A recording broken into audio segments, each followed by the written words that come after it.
Eu queria muito que esse documentário não fosse necessário, mas ele é mesmo indispensável. Acho que todas as pessoas têm o direito de saber o que se esconde por trás desse hábito aparentemente inocente de comer carne.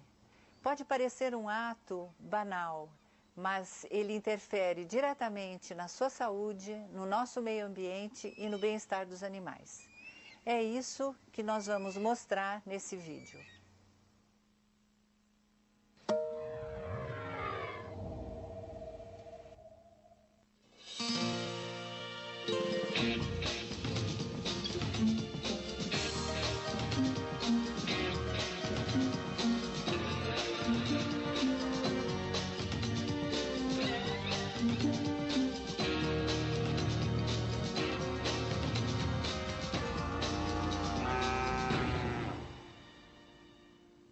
A questão do consumo de carnes no mundo está ficando muito complicada por muitos ângulos, né? E esse das consequências sobre o meio ambiente é um deles. É uma atividade humana, agropecuária, que é considerada muito importante, em particular no estado de Santa Catarina. Mesmo assim, pelos impactos que tem, diversos impactos, e eu vou me limitar aos impactos no fato de poluir, estragar o meio ambiente, o impacto sobre os recursos hídricos, em particular, é muito grande.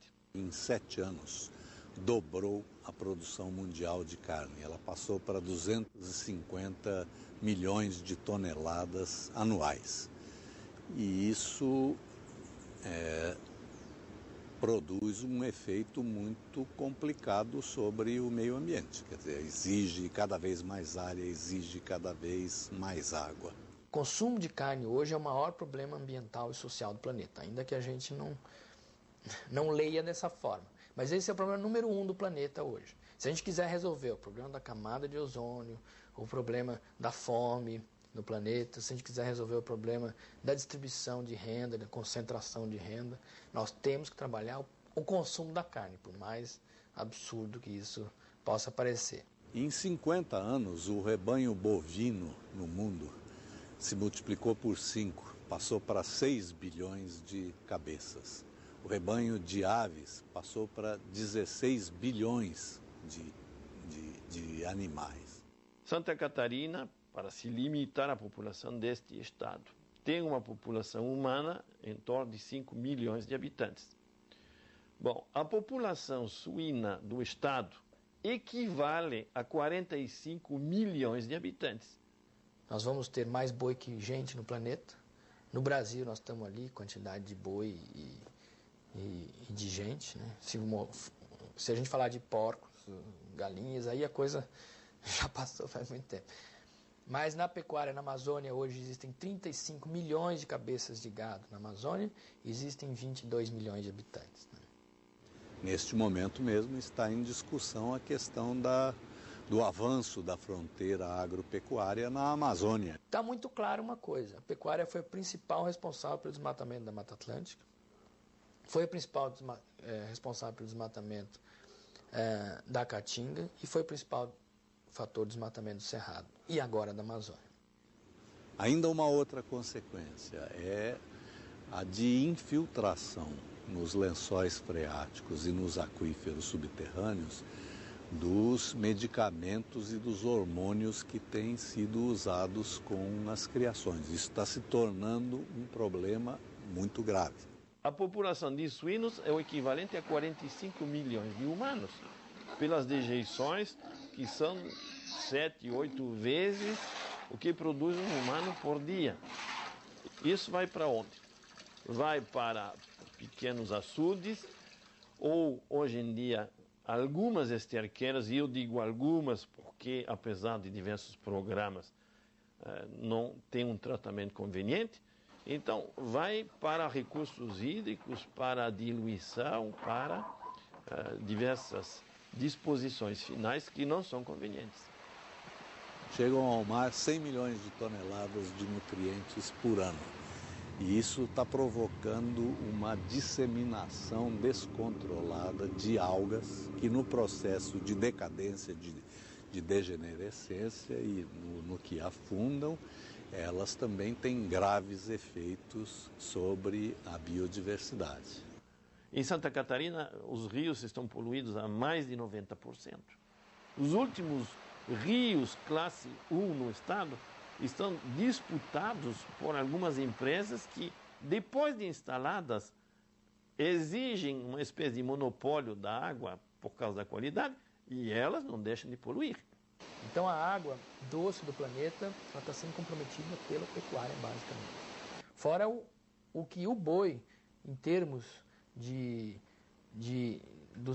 do que ele tem de estrume, né? Fora do que ele coloca de dejetos que podem ter bactérias e vírus na água do consumo humano, né? Sem falar e de outros animais, né? Hoje em dia, no mundo inteiro, você tem em torno de 10 mil pessoas que morrem por causa de doenças veiculadas pela água. E produzir 1 quilo de carne de carne de boi exige 15 mil litros de água, segundo o relatório da Unesco para o Fórum Mundial da Água no ano passado.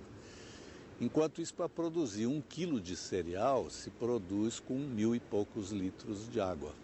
Este quadro foi elaborado pela FAO, que é a Organização das Nações Unidas para a Alimentação e Agricultura. A FAO traz que um bode precisa de 8 litros por dia, uma galinha de 10 litros por dia, um peru de 20 litros, uma vaca leiteira de 40 litros. Por que isso?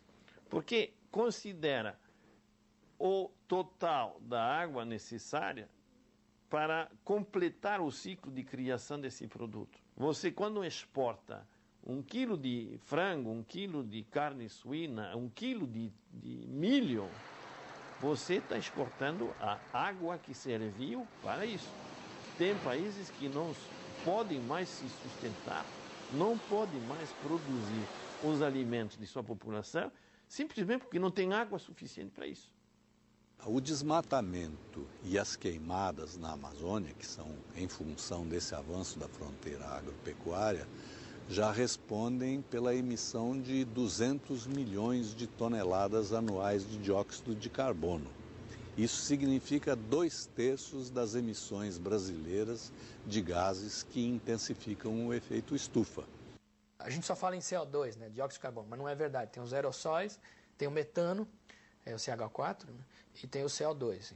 No processo de digestão, o boi com os seus arrotos e as suas flatulências, né, ele gera metano. E o metano, embora tenha uma vida muito mais curta do que o dióxido de carbono, ele permanece menos tempo na atmosfera, ele é muito mais nocivo. Ele é 20 vezes, pelo menos, mais nocivo do que o próprio dióxido de carbono. Está proibido na Dinamarca, na Alemanha do Norte, ter essas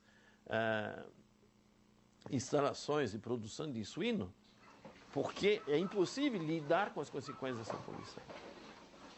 Nas exportações, você até verifica um aumento da exportação de carne, porque, na verdade, outros mercados estão deixando de ser economicamente viáveis, porque é mais barato fazer carne no Brasil, porque os custos ambientais não são internalizados no custo da carne.